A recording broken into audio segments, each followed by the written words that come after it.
13 ways to use have. Hello everyone. Welcome back to Speak English with Jean. I'm Jean Mary Paul, and I'm so happy you're here today. If your goal is to speak English with confidence and sound more natural, you're in the right place. Today's lesson is about one of the most powerful words in English, have. It's a very small word, but don't let its size fool you. Native English speakers use have every single day in many different ways. Today, I'm going to show you 13 practical ways to use this amazing word in real-life English. Before we begin, don't forget to subscribe to the channel, like this video, and turn on the notification bell so you never miss a lesson. Thank you so much for your support. Now, let's get started.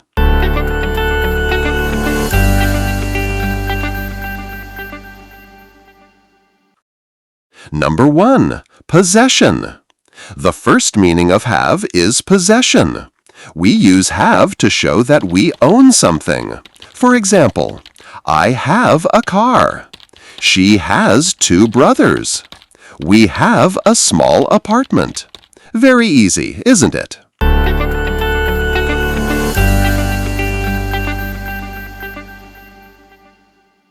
Number 2. The present perfect.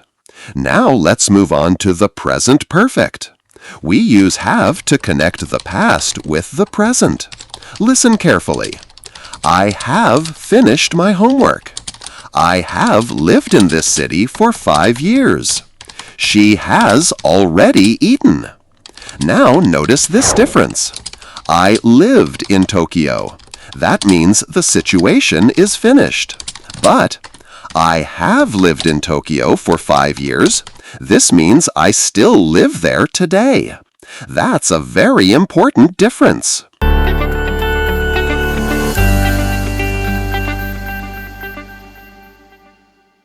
Number 3. Have to. Next, let's talk about have to. Have to means something is necessary, something you must do. For example, I have to go to work. We have to finish this project by Friday. In everyday English, you'll also hear people say, I gotta go. It's informal and very common among friends.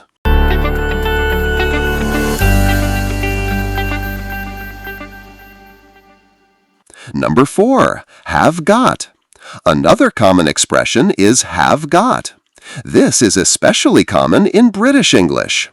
I have a car. I've got a car. The meaning is exactly the same, only the style is different.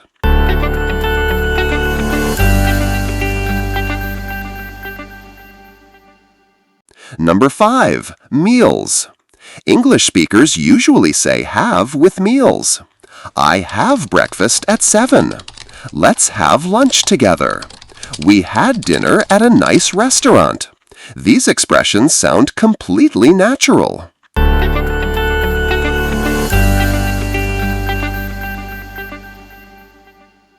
Number 6. Daily routines. We also use have for many daily activities.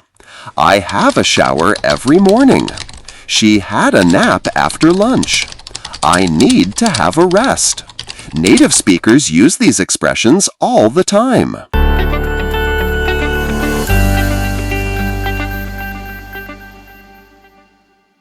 Number 7. Enjoying something. Now let's talk about experiences. Have a nice day. Have a great weekend. We had so much fun. Have a safe trip. These are some of the most common expressions in English.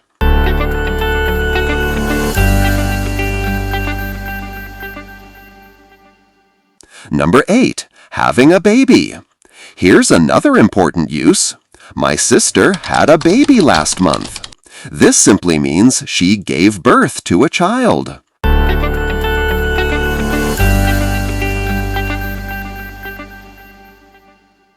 Number 9. Causative have. Now let's learn something a little more advanced. I had my brother fix my computer. She had her assistant book the flights. Notice that someone else did the work.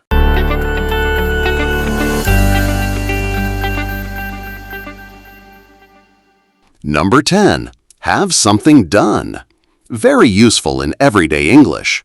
I had my hair cut. I had my car repaired. She had her phone screen fixed. Again, someone else performed the action for you.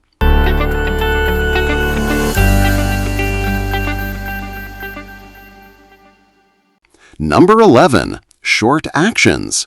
English speakers love expressions like these. Have a look.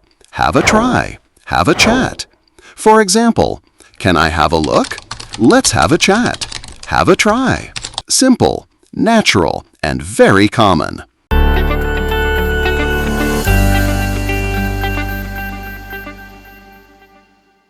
Number 12. Have a word.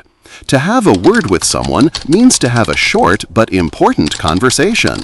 For example, the teacher said, "I need to have a word with you." It's polite, but usually something serious is about to be discussed.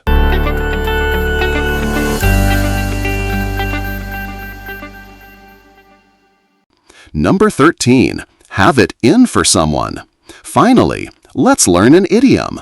To have it in for someone means that someone doesn't like you and wants to make life difficult for you. For example, I think my boss has it in for me. You'll hear this expression in movies, TV shows, and real conversations.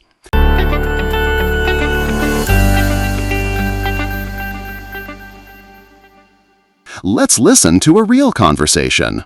Have you had breakfast yet? Not yet, but I have to check out of the hotel first, then I'll have a quick coffee. Did you notice how many times we used the word have? That's exactly how English is spoken in real life.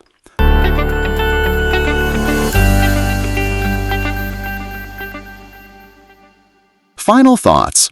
Remember, you don't need difficult vocabulary to sound fluent. If you master small words like have, get, make, and do, your English will become much more natural.